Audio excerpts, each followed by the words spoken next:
واتقوا يوما لا تجزي نفس عن نفس شيئا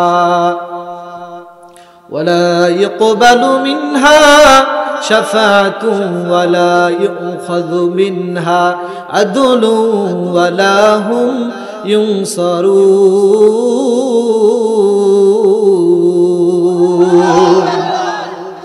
আল্লাহ বলেন ওই কিয়ামতের দিন ওয়াত্তাকু ইয়াওমান লা তাজজি নাফসুন আন নাফসিন শাইআ ওই দিন দুনিয়ার কোন নফস কোন মানুষকে সাহায্য করবে না, দুনিয়ার কেউ কাউকে পরিচয় দিবে না, দুনিয়ার কেউ কারো বিপদে ওই দিন কিন্তু পাশে দাঁড়াবে না। কারণ দুনিয়ার মা বাবা বিপদে দুনিয়াতে পড়লেই পরিচয় দেয় না, ওই দিন কেন দিবে? কারণ ওই দিন তো পৃথিবীর সাধারণ মানুষ আমি আপনি কেন, নবী রাসূলরা পর্যন্ত ইয়া নাফসি পড়তে থাকবে আর রোজ হাসরের ময়দানে দিক বিদিকে ছোটাছুটি করতে থাকবে। তো নবীরাই যখন দিবে না, যাদের উম্মতের দরদ আল্লাহ ভরা দুনিয়াতে পাঠাইছে, যে আমার মা বাবা, আমার পরিবার পরিজন সন্তান, তারা কি আপনারে পরিচয় দিবে মনে করছেন? যারা বলেন দিবে, এই কথার আওয়াজ বলেন দিবে। কিন্তু এখানে একটা কথা আছে, মাল বলছেন আর সন্তান বলছেন। দুনিয়ার একটা সময় মানুষ মাল অর্জন করে সন্তানের জন্য, জোরে বলেন ঠিক কিনা? আপনি এত খাটাখাটনি করতেছেন, আপনার হাতে ফোসকা পড়ে যাচ্ছে, পা ফোসকা পড়ে যাচ্ছে, আপনি এত কিছু কার জন্য করতেছেন? বলে দুইটা সন্তানের জন্য, নাকি বলেন? তাহলে এখানে একটা মুনাসাবাত, একটা সম্পর্ক আছে। মানুষ মাল অর্জন করে সন্তানের জন্য, আর আল্লাহ কয় তোর মাল কিয়ামতের দিন কোনো কাজে দিব না, তোর সন্তানও কোনো কাজে দিব না। ভয়াবহ কথা। ভাইরা আমার, এটা তো কিয়ামতের দিনের কথা বললাম। দুনিয়াতে কি সন্তান আর মাল কি কোনো কাজে আসে? এই যে কিছুদিন পূর্বে করোনার প্রকোপ, কোভিড-19, 2019 সাল থেকে কি ভয়াবহ পৃথিবীতে একটা শঙ্কিত মানুষকে করে রাখলো। এই যে ভাই ভালো করে খেয়াল করে দেখেন, এই যে কোভিড-19 পৃথিবীতে কত মানুষ সন্তানের জন্য কত কিছু করলো। দুনিয়ার হাসরের ময়দানে যাওয়ার দরকার নাই। পেপার পত্রিকাতে আপনারা ভালো করে দেখছেন, এই কোভিড-19 এর মধ্যে এই আয়াতের বাস্তবতা দুনিয়াতে প্রকাশ হয়ে গেছে। মালও দুনিয়ার মানুষের কোনো কাজে আসে নাই, সন্তানও দুনিয়াতে কাজে আসে নাই। আরে ভালো করে দিলের মধ্যে বুঝতে নিয়ে বুঝেন। আরে যে সন্তানের জন্য মানুষ প্রচন্ড শীতের রাত্রি পর্যন্ত অপেক্ষা করেছে, তারপরে শীতের রাত্রিতে ঘরে যায় না সন্তানের মুখে হাসি ফোটানোর জন্য, করছেন কি করছেন না? রোদ বৃষ্টি ঝড় কত কিছু আপনার মাথার উপর দিয়ে চলে গেল সন্তানকে ভালো রাখার জন্য। কিন্তু ভাই কোভিড-19 যখন শুরু হয়ে গেল, বাংলাদেশের চিত্র, বিদেশে যাওয়ার দরকার নাই। বাবার লাশটা বাড়ির মধ্যে 1 দিন 2 দিন 5 দিন পড়ে আছে, কবর দেওয়ার মতো কোনো সন্তান আগায় না। অথচ 5 সন্তানের পিতার লাশটা বাড়ির মধ্যে পড়ে আছে, আছে না নাই? আরে ভালো করে নিজে বুঝান, কিয়ামতের দিন যাওয়ার দরকার নাই, দুনিয়াতেই পৌঁছে না। তারপরে কি করছে? সন্তান পালা গেছে। এলাকার স্বেচ্ছাসেবক হযরত উলামা ইকরামগণ, মসজিদের ইমামগণ গ্লাভস পরে, সুন্দর পোশাক পরে তারপরে তাদেরকে দাফন করছে, কি করছে না? আরে মুসলমান, এই দেশের মানুষ উলামা ইকরামকে দেখতে পারে না, হাতের মধ্যে বেরি আর পায়ের মধ্যে বেরি লাগায় জেলের মধ্যে ঢুকায় দেয়। আর এই দেশের মানুষ বিপদে পড়ুক আর বন্যায় পড়ুক, কোনো মানুষ আগায় না। জোরে বলেন আগায় আগে কারা? কারা আগে আগায়? অথচ আলেমের গায়ে, আলেমের পায়ে বেরি পড়ায়, অথচ আলেম নির্দোষ, দুনিয়ার মাসুম, দুনিয়ার বোকা শোকা, দুনিয়ার সবচেয়ে দুর্বল হচ্ছে আপনার মসজিদের ইমাম সাহেব। আলেম যারা আছে তারা দুর্বল, কিন্তু শক্তির কি আমগো লাগে পারবেন আপনারা? আমাদের শক্তি কোথায় গেল? আপনাদেরকে দরদ যদি উলামা ইকরামের না থাকতো, তাহলে এই দেশের মানুষ সব কাফের মুশরিক হয়, সব বেঈমান হয়। যদি আলেমের দিলে আল্লাহ নবীদের মতো দরদ না দিত। নবীদেরকে কত দরদ দিছে। এই নবীদের ইন্নামা ওয়ারাসুল ইলম, শুধু ইলম দেয় না, ওয়ারাস বলছে, শুধু ইলম দেয় নাই, নবীদের কিছু গুণ ও উলামা ইকরামের মধ্যে দিয়েছে। এটা উম্মতের দরদ। রাসূল যেরকম দরদ করছে উম্মতের এরকম দরদ করে, আলেম ওলামা উম্মতের জন্য এরকম দরদ করে। রাসূল কি কম দরদ করছে? জনগণ ইনকাম করছে। আরে দাওয়াতের কাজ করতে গেছে, দাওয়াত দিয়ে কই ভাই তুমি যদি পড়ো লা ইলাহা ইল্লাল্লাহ তুফলিহুন, তুমি লা ইলাহা ইল্লাল্লাহ পড়বাতে তুমি সফল কাম হইবা। সফল কি কি কি কি কি বলে, সফল হচ্ছে তুমি মরতে দেরি হবে, তোমার কবরটাকে আল্লাহ জান্নাত বানায় দিতে দেরি করবেন না। মরতে দেরি হবে, জান্নাত বানাইতে দেরি করবেন। কিন্তু নরদম যার দিলে হেদায়েত নাই, তার কোনোদিন ভালো কথা কানে যাইব না। খতামাল্লাহু আলা কুলুবিহিম ওয়া আলা সামঈহিম ওয়া আলা আবসারিহিম গিশাওয়া।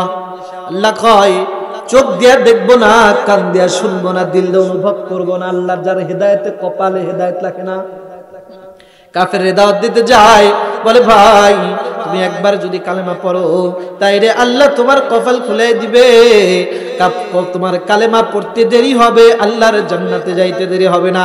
কিন্তু কাফের শোনে না, কারণ ওই যে খতামাল্লাহু আলা কুলুবিহিম, আল্লাহ তার কলবের মধ্যে মোহর মাইরা দিছে।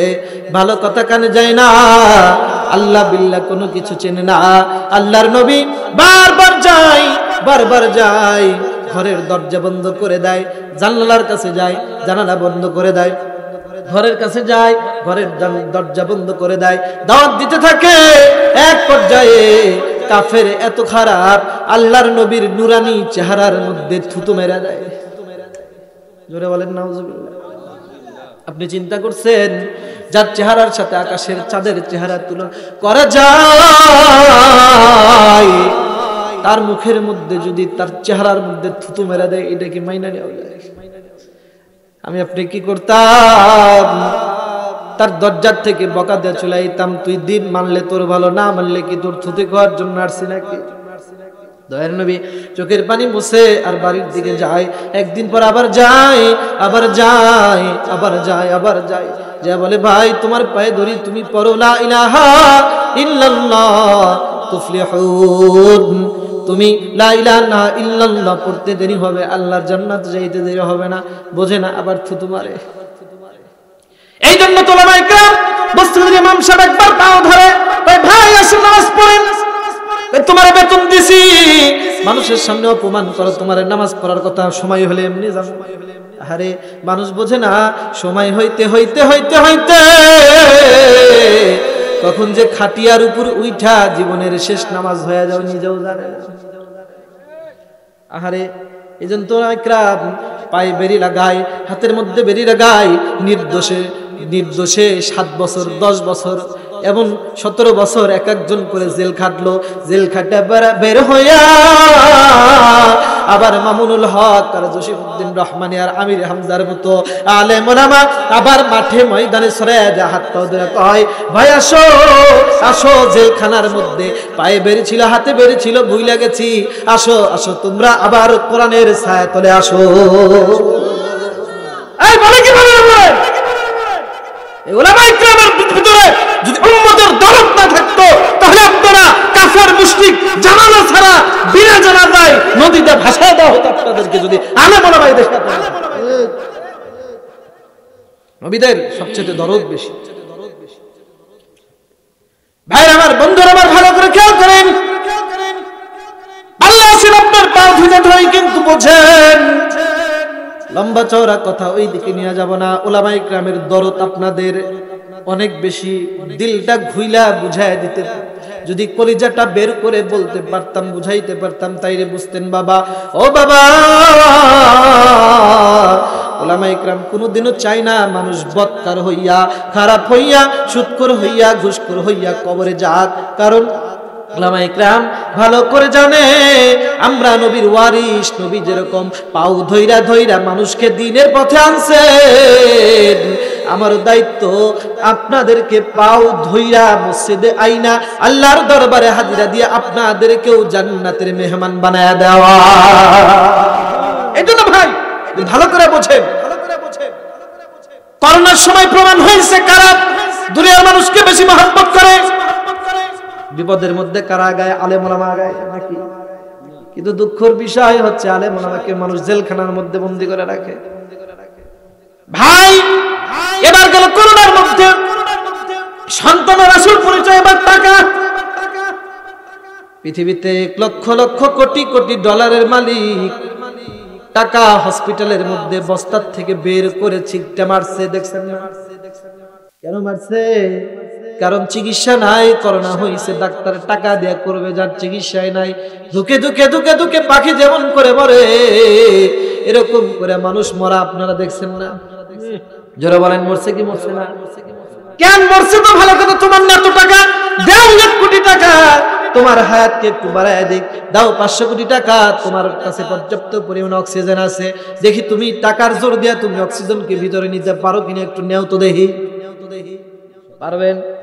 এই বাজান সব ভালো করে বুঝেন, পারবেন? কথাগুলো দিল দিয়া শোনেন, কান দিয়া শোনার দরকার নাই। ও ভাই, দুনিয়াতে যদি তোমার মাল আর টাকা যদি তোমার কাজে না দেয়, বলো বলো রোজ কিয়ামতের দিন তোমার মাল আর তোমার সম্পদ কি তোমার কোনো কাজে দিবে? তাহলে এই মালের জন্য আর সন্তানের জন্য এই যে খাম খাম করতেছেন সকাল থেকে সন্ধ্যা পর্যন্ত, মসজিদের আজান কইতে পার হয়ে যায়, ক্ষেতের মধ্যে পড়ে আছেন, এত খাম খাম কার জন্য করতেছেন যেটা আপনি জীবনে ধরতেই পারবেন? মাল জীবনে ধরতে পারবে? আল মালু কাযিল্লিস সাবিক, আরবি জ্ঞানী লোক বলেছেন মাল হচ্ছে মেঘের ছায়ার মতো। ওই দেখেন না, মেঘের ছায়া যখন জ্যৈষ্ঠ মাসে আষাঢ় মাসে চলতে থাকে, দেখবেন মেঘের ছায়াগুলো জমিনের মধ্যে পড়ে, ফাঁকা মাঠের মধ্যে পড়ে। এই ছায়াগুলোর পিছনে যখন কোনো মানুষ দৌড়াইতে থাকে, দৌড়ায় দৌড়ায় কি আপনি মেঘের ছায়াকে ধরতে পারবেন? যদি এখান থেকে পশ্চিম দিক থেকে যদি কোনো মেঘ দৌড়াইতে দৌড়াইতে যদি পূর্ব দিকে যায়, আপনি যাইতেই থাকবেন যাইতেই থাকবেন, মেঘের ছায়া ধরার জন্য আপনি ধরতে পারবেন না? না না না না না, আপনি ধরতে পারবেন না। যতই যাইতে থাকবেন, যাইতে যাইতে এক পর্যায়ে আপনি যমুনার নদীর মধ্যে গিয়ে ডুইবা মরবেন। হবে কি হবে না? যারা বলেন হবে কি হবে না? আল্লাহ তাআলা তো তাই বলেন, এই দুনিয়ার মানুষ তোরা মালের পিছনে ছুটিস না। পৃথিবীতে যারা মালের পিছনে ছুটছে সব দুনিয়া হারাইছে, সব আখিরাত হারাইছে, কেউ মাল দিয়ে ভালো কিছু করতে পারে নাই, তুইও পারবি না। এই জন্য আল্লাহ বলেন, ইয়াউমা লা ইয়ানফাউ মালু ওয়ালা বানুন, রোজ কিয়ামতের দিন মালও কোনো কাজে আসবে না, তোমার সন্তানও কোনো কাজে আসবে না। অথচ মানুষ এই সন্তানের জন্য হারাম কাজ করে, আছে না নাই? কিন্তু দুনিয়াতে তো সন্তান এক সময় বৃদ্ধ হয়ে যাবেন, দেখবেন আপনার বাড়ির ঘর থেকে লাথি দিয়ে ফেলায় দেয়। এদেশে নজির নাই? আছে কিনা? অথচ আপনি তার জন্য দুনিয়ার সব, দুনিয়াও হারাইছেন, আখিরাতও হারাইছেন। অথচ সন্তান বাবাকে বাদ দেয় না শেষকালে, আছে না নাই? যারা বলেন আছে না নাই? এই জন্য বুদ্ধিমান হচ্ছে সেই ব্যক্তি যে দুনিয়াকে, এই দুনিয়ার সংক্ষিপ্ত জীবনের জন্য সন্তান থেকে দূরে থাকে, মাল থেকে। পৃথিবীর মাল কি মানুষকে সুখ দিতে পারে? যারা বলেন সুখ দিতে পারে? যদি সুখ, ইয়াকুব আলাইহিস সালাতু ওয়াস সালাম একটি রাত্রি বেলায় নামাজ আদায় করতেছেন, আর পাশে খাটের মধ্যে ইউসুফ আলাইহিস সালাতু ওয়াস সালামকে শুয়ায় রাখছেন, সন্তান ঘুমাইতেছে। ইয়াকুব আলাইহিস সালাতু ওয়াস সালাম নামাজে দাঁড়ায় নামাজ পড়তেছেন। নামাজ পড়ে, নামাজটা যখন মানুষ পড়ে, রাসূল হাদিসের মধ্যে বলেন, লা সালাতা ইল্লা বিহুদুরিল কলব, কোন মানুষের মন ধ্যান যদি নামাজের দিকে না থাকে, তাহলে হাকিকি নামাজটা কিন্তু থাকে, কিন্তু বাতিনি নামাজটা নষ্ট হয়ে যায়। এই জন্য নামাজের মধ্যে মনটা বারবার যেখানেই যাক না কেন, ছুঁইটা আবার নামাজের মধ্যে আনতে হয়। লা সালাতা ইল্লা বিহুদুরিল কলব, অন্তরাত্মা যদি নামাজের মধ্যে যদি না থাকে তাহলে নামাজ হয় না। একদিকে ইয়াকুব নবী আলাইহিস সালাতু ওয়াসসালাম নামাজ পড়তেছেন, নামাজ পড়ার মধ্যে বলেন তো দেখি শয়তান ওয়াসওয়াসা দেয় কি দেয় না? বলেন দেয় কি দেয় না? দেখবেন আপনার নামাজের মধ্যে দুনিয়ার যত চিন্তা, কার কাছে কত টাকা পান, কার কাছে কি করছেন, দুনিয়ার সব চিন্তা যেটা 100 বছর আগে হয়েছে, যেটা মনে নাই, এটা নামাজের মধ্যে হয় কি হয় না? কিন্তু এই রাসূল যখন এই হাদিস বললেন যে লা সালাত ইল্লা বিহুজুরিল কলব, নামাজের মধ্যে যদি অন্তরাত্মা না আসে তাহলে নামাজ হয় না। হযরত আবু বকর সিদ্দিক রাদিয়াল্লাহু তাআলা আনহু বলেন ফার্স্ট ক্লাসের সাহাবী না লাস্ট ক্লাসের সাহাবী? জোরে বলেন, ফার্স্ট ক্লাসের সাহাবী না? হযরত আবু বকর কয় ইয়া রাসূলুল্লাহ, আমি তো নামাজ পড়ি কিন্তু নামাজের মধ্যে আমারও তো মন থাকে না। আর এক সাহাবী কয় আমারও থাকে না, আর একজন কয় আমারও থাকে না। সবাই হাত তোলা কয় রাসূলুল্লাহ আমাদের কারোরই তো নামাজের মন নাই। জোরে বলেন আমাদের হয় কি হয় না? ভাই আমার বন্ধুরা, আমার এখন রাসূলকে বলে ইয়া রাসূলুল্লাহ, ইয়া হাবিবাল্লাহ, আপনি তো নামাজের মধ্যে বললেন যদি অন্তরাত্মার না থাকে তাইলে নামাজ হয় না। রাসূল গো, আপনি একটু বলেন না, আমাদের কারো তো নামাজের মধ্যে মন থাকে না, তাইলে আমাদের কাউরি কি নামাজ হয় না? রাসূল বলেন তোমরা একটা কাজ করবা, যখন তোমরা নামাজ পড়বা নামাজের শেষ বৈঠকের মধ্যে একটি দোয়া আছে, এই দোয়া যদি কোনো মানুষ পড়ে তাহলে আল্লাহ তাআলা তার নামাজের ভুল ত্রুটি, ওই যে মন দৌড়ায় শ্বশুর বাড়ি গেছে, ওই যে মন দৌড়ায় সন্তানের কাছে গেছে, ওই যে মন দৌড়ায় স্ত্রীর কাছে গেছে, ওই যে মন দৌড়ায় ব্যবসার মধ্যে গেছে, ওই যে মন দৌড়ায় ফসলের মধ্যে গেছে, আল্লাহ বলে বান্দা তুমি পড়বা আল্লাহুম্মা ইন্নী যালামতু নাফসি যুলমান কাসীরা, আয় আল্লাহ, আল্লাহ আমি আমার নফসের উপর শুধু জুলুম করি নাই, অনেক জুলুম করে ফেলাইছি। দয়ে মাসুরা পড়বা। নবী আরবি বলেন দয়ে মাসুরা পড়ার বরকতে আল্লাহ তাআলা নামাজের ভিতরে মনের অসচর যত ভুল আছে সমস্ত ভুলকে maaf করে আল্লাহ তোমার নামাজটাকে কবুল কইরা লইব। আপনারা কি এই দয়ে মাসুরা শিখছেন? জোরে বলেন শিখছেন? পারেন বাবা? না পারলে শিখে নিন। এটার কত বড় ফজিলত আপনি চিন্তা করছেন? বুখারী শরীফের প্রথম খণ্ডের মধ্যে হাদিস বর্ণনা করছেন। এই জন্য নামাজের মধ্যে মন ধরে রাখা অনেক কঠিন জিনিস, কেউ পারে না। কিন্তু নবীদের তো স্পেশাল গুণ থাকার কথা, তারা তো পারার কথা নাকি বলেন? ইয়াকুব নবী নামাজের মধ্যে নামাজ পড়তেছে, আর নামাজের মধ্যে কলবের মধ্যে শয়তান ওয়াসওয়াসা দেয় কি দেয় না বলেন? নবীদেরও দেয়, আমাকেও দেয়, সবাই রে দাও, অলিরেও দেয়, কুতুবরে দেয়, কারো কম কারো বেশি। ইয়াকুব আলাইহিস সালাতু ওয়াসসালাম নামাজের মধ্যে ওয়াসওয়াসা আসছে, ওই যে তোমার সন্তান ইউসুফকে ঘুমায় রাখছো, ও কি বিছানা থেকে পড়েই গেল নাকি পড়েই গেল? কঠিন একটা ভয় ঢুকাই দিছে সন্তানের চিন্তা। এবার ইয়াকুব আলাইহিস সালাতু ওয়াসসালাম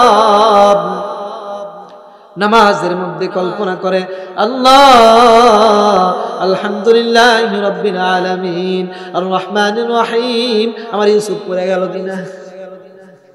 কি করছে? নামাজ পড়ে, আর নামাজের মধ্যে সন্তানের কথা চিন্তা করে। ভালো করে কথাটা ভালো করে শুনেন। ইয়াকুব আলাইহিস সালাতু ওয়াসসালাম পাশে খাটের মধ্যে নবী ইউসুফকে শুয়ে রাখছে, আর ইয়াকুব আলাইহিস সালাতু ওয়াসসালাম দাঁড়ায় দাঁড়ায় নামাজ পড়ে। নামাজের চিন্তা আর নামাজের চিন্তা, সন্তানের চিন্তা যখন এক হয়ে গেছে, শয়তানের ওয়াসওয়াসা আসছে, একটু আড়ি চোখে নামাজের মধ্যে তাকায় দেখছে সন্তান আছে না নিচে পড়ছে। আচ্ছা বলেন, এই যে রুকু চুরি করে সন্তানকে দেখে, এটা দুনিয়ার কেউ না জানলে জানে কে? ধরে বলেন কে জানে? আল্লাহ দেখছেন।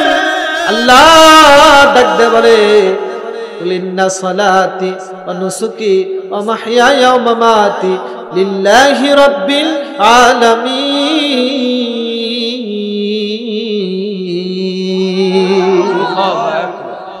ইয়াকুব আলাইহিস সালাম তো নামাজ পড়বে আল্লাহর জন্য,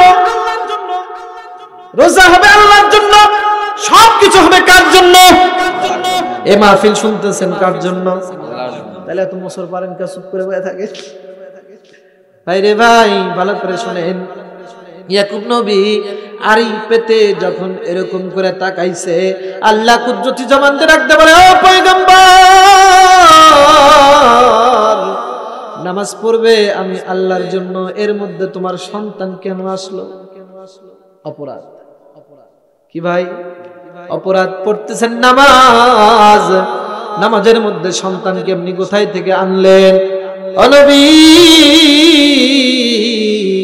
আপনি অনেক বড় আপনি অপরাধ করে ফেলছেন। ও নবী, আপনি যেই চোখ দিয়া নামাজের মধ্যে আমি আল্লাহর দিদার বাদ দিয়া সন্তানকে দেখলেন, অনেক বড় অপরাধ। জান জান জান জান জান, এই সন্তানের কারণে আমি আপনার চোখটাকে আমি অন্ধ বানায় দিব। এই চোখ দিয়া এত পানি ঝরাবো, চোখও কানা হবে, সন্তান আপনার থেকে আলাদা হবে। এই ছোট্ট অপরাধের কারণে আল্লাহ তাআলা হযরত ইউসুফ আলাইহিস সালাতু ওয়াস সালামকে কেনান থেকে সফর করায়া মিশরে নিয়ে গেছে, চোখ দিয়ে পানি পড়াইছে, কানা হইছে, অন্ধ হইছে, ওনার ভুলের প্রায়শ্চিত্ত হইছে, তারপর আল্লাহ মাফ করছে। তাহলে চিন্তা করেন, একজন নবী এইটুকু অপরাধের কারণে যে আল্লাহ এত শাস্তি দেয়, আমি আপনারে কি বলবো? কথা বুঝছেন? এই কথা ভালো করে বুঝেন। কিন্তু ইউসুফ নবীর মতো যদি সন্তান একটা আমাদের হইতো, আমরা কি ওরকম করতাম না? যারা বলেন করতাম না? ইউসুফ নবীকে এত মহব্বত করার পিছনে কয়েকটি কারণ আছে, কারণগুলোকে আপনারা শুনবেন। যারা বলেন শুনবেন? আপনারা শুনবেন না, আপনাদের ঘুম ধরছে। আমি 12টার মধ্যে ইনশাআল্লাহ মোনাজাত করে দিব, 11টা বেজে গেছে, 11:30টার মধ্যে মোনাজাত করে দিব। ইউসুফ নবী কয়েকটি কারণে ইয়াকুব আলাইহিস সালাতু ওয়াস সালাম এই সন্তানকে বেশি মহব্বত করছে। নাম্বার 1, এক নাম্বার কারণ হচ্ছে ইউসুফ নবীকে আল্লাহ তাআলা একটা চেহারা দান করছেন, যেটার সৌন্দর্য গুণ বর্ণনা করার কি দরকার আছে? জোরে বলেন। কারণ আল্লাহ তাআলা কত সৌন্দর্য দিয়েছেন। নবী আরবি রাহমাতুল লিল আলামিন রাত্রি ইউসুফ নবীর সাথে সাক্ষাৎ হয়ে গেছে। সাক্ষাৎ করে জিবরাইল আমিনকে ডাকতে বলে, ও ভাই জিবরাইল, জীবনে কত মানুষ দেখলাম, এত সুন্দর মানুষ তো জীবনে কোনোদিন দেখিনি, এইটাকে। আল্লাহ বলেন, ও পয়গম্বর, এটা আর কেউ না, করিম ইবনে করিম ইবনে করিম হুয়া সাইয়্যিদুনা ইউসুফ আলাইহিস সালাতু ওয়াস সালাম। ইউসুফ নবীর চেহারা আল্লাহ কত দিয়েছে? নবী বলেন, আল্লাহ তাআলা সারা দুনিয়ার মানুষের চেহারা এক জায়গায় করলে আর ইউসুফ নবীকে এক পাল্লাই দিলে, তাও ইউসুফ নবীর চেহারা দুনিয়ার মানুষের চাইতে সুন্দর দেখা যাবে। এই হাদিসটা যখন আয়েশা সিদ্দিকার সামনে আল্লাহ নবী বর্ণনা করেন, আয়েশা সিদ্দিকা রাদিয়াল্লাহু তাআলা আনহা বলেন, ইয়া রাসূলুল্লাহ, আমরা তো জানি আল্লাহ তাআলা পৃথিবীর সব সৌন্দর্য, পৃথিবীর সুন্দর মানুষ আপনি যদি বলেন ইউসুফ নবী সুন্দর, আপনিও সুন্দর, তাইলে তো আপনি ইজ্জতের মধ্যে একটু কমতি হয়ে গেল, ঘাটতি হয়ে গেল। আপনি এটা কি বলে ফেললেন? কারণ আমার নবীর মতো সুন্দর মানুষ কি আর পৃথিবীতে আসবে? আরে মানুষের তো চেহারা সুন্দর হয়, তার আখলাক সুন্দর হয় না। আখলাক সুন্দর হয় কিন্তু তার চেহারা সুন্দর হয় না। কিন্তু আল্লাহ তাআলা ইউসুফ নবী আর বিশ্ব নবীর মধ্যে আকাশ পাতালের পার্থক্য দান করছেন। আল্লাহর নবীর চেহারাও সুন্দর, আখলাক খুলুকে আজিম। আর ইউসুফ নবী চেহারা সুন্দর কিন্তু তার খুলুকে কারীম আল্লাহ তাআলা দান করেছে। চেহারা সুন্দর কিন্তু আখলাক তো রাসূলের মতো সুন্দর না। রাসূলের মতো কত সুন্দর! আল্লাহ তাআলা বলতে বলেন, ইন্নাকা লাআলা খুলুকিন আযীম। হে রাসূল, আমি আপনাকে পৃথিবীর সবচাইতে শ্রেষ্ঠ আখলাক দিয়ে আমি আপনাকে দুনিয়াতে পাঠাইলাম। কিন্তু ইউসুফ নবীর ব্যাপারে কি রকম বলছে, আপনিও খুলুকে আযীম, খুলুকে কারীম হইতে পারে, খুলুকে হাসান হইতে পারে, কিন্তু খুলুকে আযীম কোনোদিনও হবে না। আয়েশা সিদ্দিকা বলেন, রাসূলুল্লাহ, তাইলে কি আপনি কম সুন্দর, ইউসুফ নবী কি বেশি সুন্দর? কিন্তু আয়েশা সিদ্দিকা এইটা মেনে নিতে পারতেছে না, কারণ উনি জানে ওনার স্বামী পৃথিবীর সুন্দর। আর একজনকে সুন্দর কয়, নিজের সুন্দর স্বামীর সামনে যদি আর একজন সুন্দর মানুষের প্রশংসা করা যায়, স্ত্রীরা মন খারাপ করে কি করে না? জোরে বলেন। এগুলা গুণ স্ত্রীদের ভালো গুণ কি? কারণ যদি এই গুণটা সবার মধ্যে থাকে, স্ত্রীর চোখে যদি স্বামী দুনিয়ার সুন্দর হয়, তাহলে ওই বউ ওই স্ত্রী কি অন্য পুরুষের দিকে চোখ দিবে? জোরে বলেন, দিবে? আন-নাজরু সাহমুন মিন সিয়ামিশ শাইতান। হলফ করে বলতে পারি এই দেশে যত পরকীয়া আছে তার একটাই কারণ, আজকের নারী পুরুষ আমাদের চোখের জিম্মাদারি আর চোখের হিফাজত আমরা করতে পারি না। কারণ আরে আরেকজনের বউ নিজের বউ বাদ দেয়, ওটা কেমনে সুন্দর লাগতে পারে বুঝেই তো আসে না। আরে ভাই তোমার একজন একটা আইঠা প্লেটে খাবার দিতে তোমার ওটা খাইতে মনে চায় না, আর পরকীয়া করে আরেকজনের স্ত্রীরে ভালো লাগে, এই কথা কি মানুষ কম দেয়? এগুলা রুচির দুর্ভিক্ষ, রুচির কি? তবে ভাই যেইভাবে এই দেশে পরকীয়া আক্রান্ত বাড়তেছে, এজন্য আপনাদের বয়ানের মাঝে কিছু মালফুজাত বলে যাই, ভালো করে মনে রাখবেন। কোন মেয়ের হাতে অ্যান্ড্রয়েড মোবাইল আর বাটন মোবাইল দিয়েন না। এই দেশে কি পরিমাণ বউ ভেঙে যায় আর বাটন লাগে, মুক্তি সাপড়া এরা ভালো করে কোর্ট কাচারিতে গিয়ে চোখের পানি রাখা যায় না। 2 বছর 5 বছর 7 বছরের সন্তান রাখা মা আরেকজনের সাথে চলে গেছে, ওই মা আলাদা বাবা আলাদা যদি হয়ে যায় ওই সন্তানের ভবিষ্যৎ কানা। কিদা বুঝাবেন এই দেশের মানুষকে? আপনি বলেন, মা তো দুনিয়ার সবচেয়ে দরদলার হওয়ার কথা। ওই মা যদি ওনার সন্তান রেখে আরেকজনের হাত ধরে পালায় যায়, ওকে আদৌ মা? তো দেখলে আমাদের দিলে ধাক্কা লাগে, ওদের দিল নরম হয় না, চোখের কারণে। ভালো করে বুঝেন, মোবাইল বাচ্চাদের বয়স প্রাপ্তবয়স্ক হলেও মোবাইল দিয়েন না। মোবাইল খুব ভয়াবহ ফিতনা, দিয়েন না, দিয়েন না, দিয়েন না। দিবেন নিজের ক্ষতি নিজে করবে। তো যে কথা বলতেছিলাম ওইদিকে যাব না। আয়েশা সিদ্দিকা কি কয়, আমার স্বামীর চেয়ে দুনিয়াতে সুন্দর আছে নাকি? আয়েশা সিদ্দিকা বলেন, ইয়া রাসূলুল্লাহ আপনি সুন্দর, আপনার ভাই কারীম ইবনে কারীম ইউসুফও সুন্দর, কিন্তু 2 সুন্দর কি একই জিনিস? আল্লাহ নবী বলেন, না না, এই 2 সুন্দরের মধ্যে অনেকগুলো পার্থক্য আছে।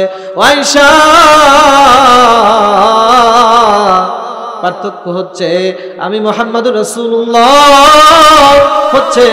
আমি হচ্ছে লাল সুন্দর, আমার ভাই ইউসুফ হচ্ছে সাদা সুন্দর। আমাদের এই দেশে 2 ধরনের সুন্দর পাওয়া যায়, একটা মিশরের লাল সাদা আর একটা আমেরিকার সাদা সুন্দর। বলেন তো দেখি, আমেরিকার সাদা সুন্দর ভালো দেখা যায় না মিশরের লাল মানুষগুলোরে ভালো দেখা যায়? যারা বলেন মিশরের গুলা ভালো না কি আমেরিকার গুলা ভালো? ভালো করে খেয়াল করেন, রাসূল বলেন আমি হচ্ছে লাল সুন্দর, আমার ভাই ইউসুফ হচ্ছে সাদা সুন্দর। আয়েশা সিদ্দিকা হাদিসের মধ্যে বলেন এই 2 জনের সৌন্দর্যের মধ্যে আর একটু ব্যবধান আছে। ব্যবধান, ও দুনিয়ার মানুষ, তোমরা রাসূলও সুন্দর আর নবী ইউসুফও সুন্দরের পার্থক্যটা শোনো। ওই যে মিশরের নারীরা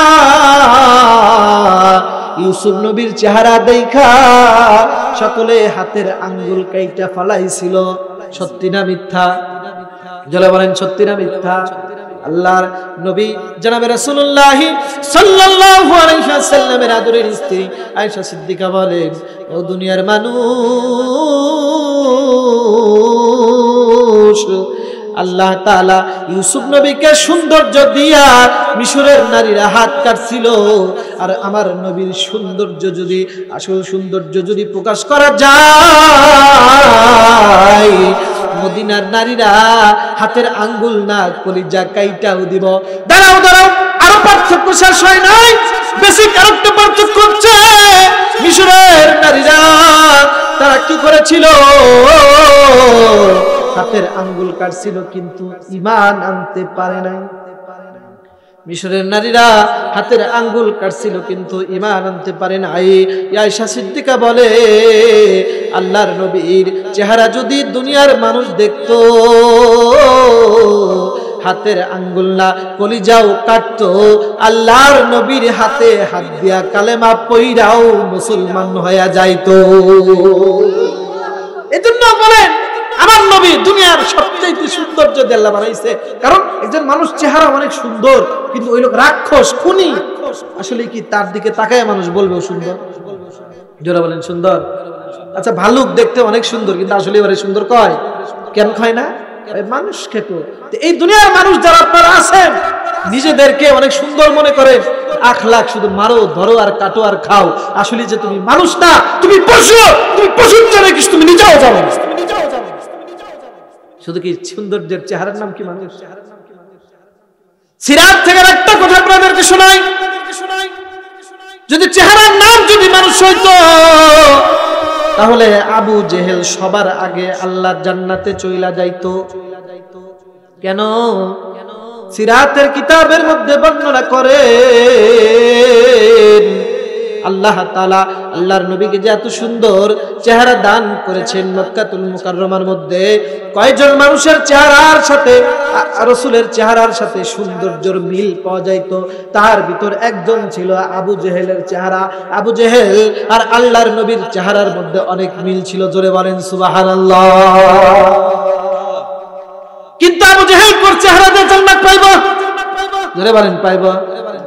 এই জন্য তো এক কবি বলেন, আদমিয়াত গরবা সুরাত আদমি সাবুদে, গরবা সুরাত আদমি সাবুদে, अहमद अबू जहल हम एक साबुदे, अहमद अबू जहल हम एक साबुदे, आदमियत जुजरे दोए दोस्तनीस, आदमियत लहमो शाहमो पुस्तनीस, आदमियत लहमो शाहमो पुस्तनीस। মানুষের চামড়া গোশত চর্বিয়ার চেহারার নাম যদি মানুষ হইতো তাহলে রাসূলের পরে দুনিয়ার সবচাইতে সেরা মানুষটা হইতো হচ্ছে আবু জেহেল। কিন্তু চেহারার নাম কি মানুষ? মজার তথ্য শোনায় দিই, রাসূল সাল্লাল্লাহু আলাইহি ওয়াসাল্লামের জন্ম হয়েছে কাবা ঘরের অদূরে, আর সিরাতের কিতাবে লেখে যে আল্লাহর নবী হাদিসের মধ্যে বর্ণনা করেন আবু জেহেলের মা যখন আবু জেহেলকে জন্ম দেওয়ার সময় আইলো, পেটের ভিতর পেইন আসলো, আবু জেহেলের মা দৌড়ে গিয়া কাবা ঘরের মধ্যে আবু জেহেলকে জন্ম দিছে। তাও কি আবু জেহেলকে মানুষ বানাইতে পারছে? জোরে বলেন পারছে? এজন্য রূপের বড়াই, রূপের গরম এগুলো করা যাবে? জোরে বলেন যাবে? রূপ দেয় কি সব হয় না গুণ দেয়া হয়? ওই যে দেখেন না মানুষটা বড় কালো, সাহাবীদের যুগের কথা বলার দরকার নাই, এই যুগের কথাই বলি। ওই যে আফ্রিকার বর্ণবাদ বিরোধী নেতা নেলসন ম্যান্ডেলা, একজন খ্রিস্টান, এই ম্যান্ডেলাকে পৃথিবীর মানুষ শান্তিতে নোবেল দিছে না? নেলসন ম্যান্ডেলা কিন্তু পৃথিবীতে ওনাকে শান্তিতে নোবেল দিছে। নোবেল হচ্ছে পৃথিবীতে আলফ্রেড নোবেলের, নোবেল হচ্ছে পৃথিবীর দামি একটা সম্মানীর নাম। আলফ্রেড নোবেল পাইলে তার মর্যাদা সারা দুনিয়াতে ভিন্নভাবে দেখা হয়, অনেক দাম, অনেক দাম। কিন্তু আলফ্রেড নোবেলের যে নোবেল পুরস্কার যে দিছে এই যে আপনার নেলসন ম্যান্ডেলাকে, এটা কিসের কারণে দিছে? ওর চেহারা দেখে দিছে, চেহারা দেখে দিছে। আরে কালার কালার নাকটা বোঝা আফ্রিকান একবারে দেখতে বিশ্রী, কিন্তু নেলসন ম্যান্ডেলারে দুনিয়ার মানুষগুলো ধইরা পৃথিবীর সবচাইতে দামি পুরস্কার নোবেল দিছে। কিসের জোরে? আখলাকের জোরে। ভালো আচরণ করছে তারে পুরস্কৃত করছে। ও ভাই এইটাই বোঝেন, সুনু পাউডার দিয়া আর দামি চেহারা কইরা কোনো লাভ হবে না। আখলাক, চরিত্র, দিলটাকে সুন্দর বানান, তো দুনিয়ার নোবেল না, আল্লাহ তাআলা রোজ কিয়ামতের দিন আল্লাহ লক্ষ কোটি মানুষের সামনে আপনার নোবেল দিয়া জান্নাতুল ফেরদাউসের টিকিট দিয়া আপনার জান্নাতি বানায় দিবে। এজন্য এই নোবেল চান না, ওইটা চান। এজন্য চরিত্র, আখলাকের সৌন্দর্য ভালো করে, মিছা কথা কইেন না, ধোঁকা দিয়েন না। বাঙালি মানেই ধোঁকার মিছা কথা বলতে পারলে সফল বাঙালি। কারণ ও যত ঠকাইতে পারবো, বাবা তুই চালাক, কিন্তু আসলে বলেন চালাকি করে জীবনে কোনোদিন কোনো মানুষ জয় করতে পারছে দেখছেন আজ পর্যন্ত? ও যে নিজে বোকা, নিজেও জানে। রাসূল বলে মান গাশশানি ফালাইসা মিন্নি, যে ব্যক্তি ধোঁকা দিল। এজন্য বাঙালিদের এটা পরিহার করতে হবে, ধোঁকাবাজি করা যাবে না। আলু কিনতে গেলে পচা আলু মিশ দিয়ে দেয়, ডিম কিনতে গেলে পচা ডিম দিয়ে দেয়। চাউল কিনতে যাবেন, নিচে মোটা চাউল রেখে উপরে চিকন চাউল দিয়ে দেখায়া মোটা চাউল বিক্রি করে দেয়। আপনি কোথায় যাবেন, যেখানে যাবেন সেখানে দুর্নীতি, যেখানে যাবেন সেখানে দুর্নীতি। আছে না নাই? আছে না নাই? এই জন্য চরিত্র, আখলাক ভালো করতে হবে। এই জন্য নেলসন ম্যান্ডেলা কি পাইছে? নোবেল পাইছে। ভাই আমার আসেন, কথা লম্বা হয়ে যাচ্ছে, কোথায় আবার চলে আসি। ইউসুফ নবীর চেহারা সাধারণ সুন্দর না, অসাধারণ সুন্দর? অসাধারণ সৌন্দর্য আল্লাহ দান করছেন। এত সুন্দর সন্তান যদি কারো ঘরে দেয়, সে নামাজ পড়তে গিয়া যদি একটু সন্তানের দিকে তাকাইতেই পারে না, কি কন? এক নাম্বার ব্যাখ্যা। দ্বিতীয় নাম্বার কারণ হচ্ছে, সন্তান তো আরো মানুষকে দেয়, কিন্তু ইউসুফ নবী দেখে ইয়াকুব নবীর আলাদা একটা ভক্তি ছিল। তার কারণ একটু লম্বা, আপনারা কি শুনবেন? ভাইরা আমার, বন্ধুরা আমার, ভালো করে খেয়াল করেন। ইয়াকুব নবী আলাইহিস সালাতু ওয়াস সালামের স্ত্রী ছিল দুইটা। কয়টা? কয়টা? দুইটা। এই দুইটা স্ত্রীর মধ্যে আদরের স্ত্রী ছিল ইউসুফ নবীর আম্মা ইয়াকুব আলাইহিস সালাতু ওয়াস সালাম। উনি ছোট্টবেলায় উনার দেশকে ত্যাগ করে মামার বাড়ি বাইতুল মাকদেসের এলিয়া হারান নামক এলাকাতে উনি বসবাস করতেন। মামার বাড়িতে ছাগল চড়ায়। মামার দুইটা মেয়ে, একটা মেয়ে ছোট, একটা মেয়ে বড়। ছোটটা সুন্দর, বড়টা দেখতে অসুন্দর।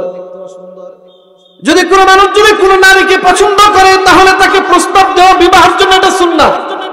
আপনি পছন্দ হইতেই পারে, কারণ আল্লাহ তাআলা পুরুষের চোখের মধ্যে এমন সৌন্দর্য দান করেছেন। হুব্বুশ শাহওয়াতি যুইনা লিন-নাসি হুব্বুশ শাহওয়াতি মিনান নিসা। মানুষ বুড়া হয়, তাও নারীর লোভ চোখ থেকে তার যায় না। আল্লাহ কোরআনেই বলেছেন, এই জন্য বৃদ্ধ মানুষ যদি নারী দেখে পাগল হয়, এটা তার দোষ না, এটা তার গুণ। ওয়াইন খিফতুম আল্লা তুকসিতু ফিল ইয়াতামা ফানকিহু মা তাবা লাকুম মিনান নিসা মাসনা ওয়া সুলাসা ওয়া রুবা। আল্লাহ বলেন, কোন মানুষ যদি কোন নারীকে পছন্দ করে, হইতে পারে তোমরা বিবাহের প্রস্তাব দাও, তবে প্রেম করা যায় তো? ধরে বলেন যুবক, এবার বলেন প্রেম করা যায় তো?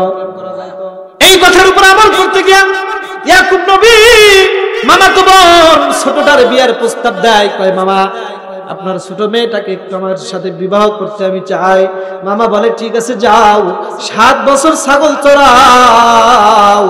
7 বছর ছাগল চড়াইলে আমি আমার মেয়েকে আমি তোমার সাথে বিবাহের ব্যবস্থা করে দেব। 7 বছর, 1 নয় 2 নয়, কত বছর?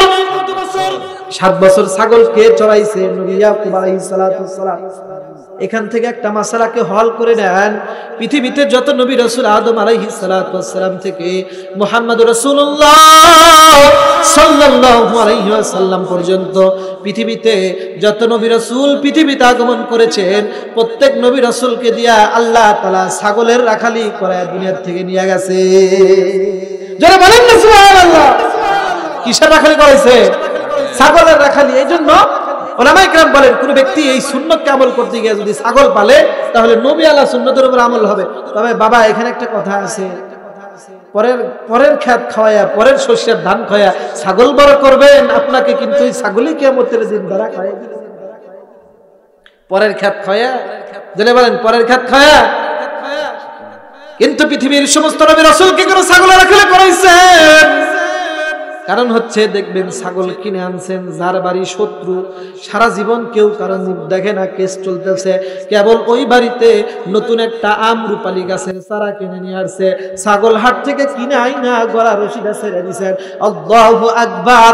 10 মিনিটের মধ্যে গিয়া দেখবেন ছাগল যায় শত্রুর বাড়ির 500 টাকা দামের আমরুপালি গাছের মাথা ডানায় হয় কি হয়? তার মানে ছাগলের আরেক নাম হচ্ছে বিবাদের বিসি। ধরে বলেন, কথা বললাম না ঠিক বললাম? ছাগল পালাটা খুব রিস্ক। এই রিস্ক দিয়ে নবীদেরকে আল্লাহ তাআলা ইসলাম করাইছেন। ছাগলের মধ্যে আল্লাহ তাআলা অনেক বরকত রেখে দিয়েছেন। এই জন্য প্রত্যেক নবী রাসূল ছাগলের রাখালি করছে, এটা দোষণীয় না। আপনিও যদি রাসূলের এই সুন্নতের, নবীদের সুন্নতের উপর আমল করতে গিয়ে যদি ছাগল পালন করেন, রাসূল আরবি বলেন, মান তামাসসাকা বি সুন্নতি ইনদা ফাসাদি উম্মতি ফালাহু আজরু মিয়াতি শাহীদিন। কোন ব্যক্তি যদি ছাগল পালনকে সুন্নতের উদ্দেশ্যে যদি নিরাপত্তার সাথে যদি ছাগল পালন করে, মানুষের ক্ষতি না কইরা, আল্লাহ তাআলা ওই বান্দার আমলনামায় 100টা গলা কাটা শহীদের সব তার আমলনামার মধ্যে লিখে দিবে। কত সব চিন্তা করছেন। এজন্য যদি পারি আমল করব ইনশাআল্লাহ। এবার 7 বছর ছাগল চালানোর পর ইয়াকুব আলাইহিস সালাম বিবাহ কার্য সম্পাদন করে ফেলছে। দুইজনই কবুল বইলা ফেলছে। এবার বাসর ঘর বানানোর জন্য ইয়াকুব আলাইহিস সালাতু ওয়াস সালাম স্ত্রীর কাছে গেছে। আল্লাহু আকবার, নাউযুবিল্লাহি মিন যালিক। আরে মামা এত বড় সিটারি বাটপাড়ি করছে। বাসর ঘরে গিয়ে দেখে ইয়াকুব নবী আলাইহিস সালাতু ওয়াস সালামকে মামা তো বোন ছোটটা না দিয়া পাত্রী পাল্টাইয়া বড়টার বাসর ঘরে ঢুকায় দিছে। যারা বলেন এই যে মাঝে মধ্যে এরকম ঘটনা শোনা যায় না, পাত্রী বদল হয়ে যায়, হয় কি হয় না?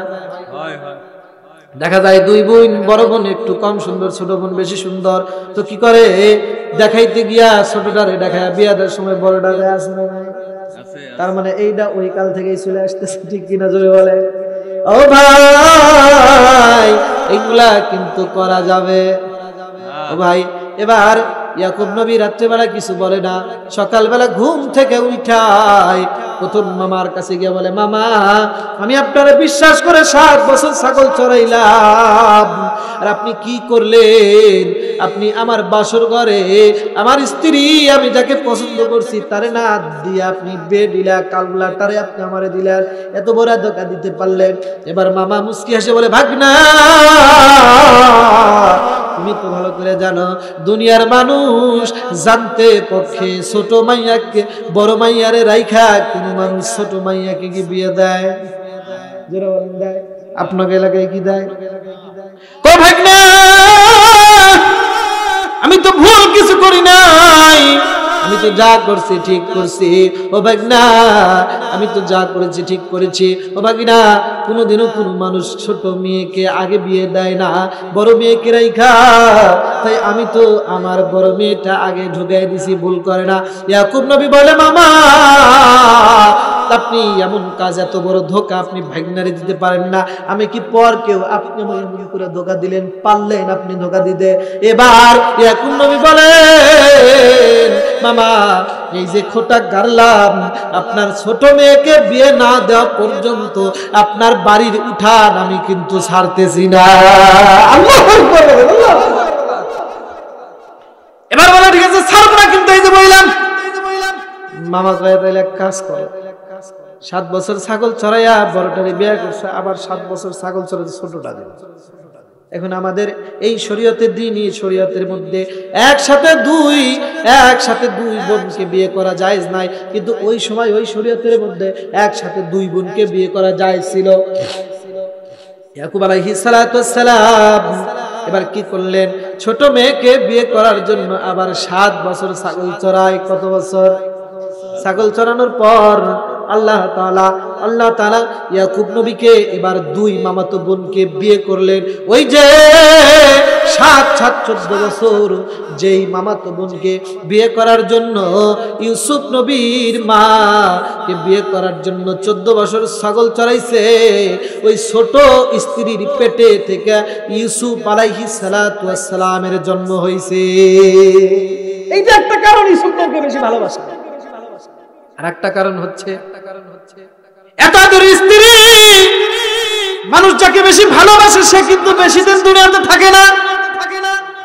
আপনার যে ব্যক্তি তাকে যাকে বেশি প্রিয় করবেন, দেখবেন ওই জিনিসটা দ্রুত আপনার থেকে হারায় যাবে।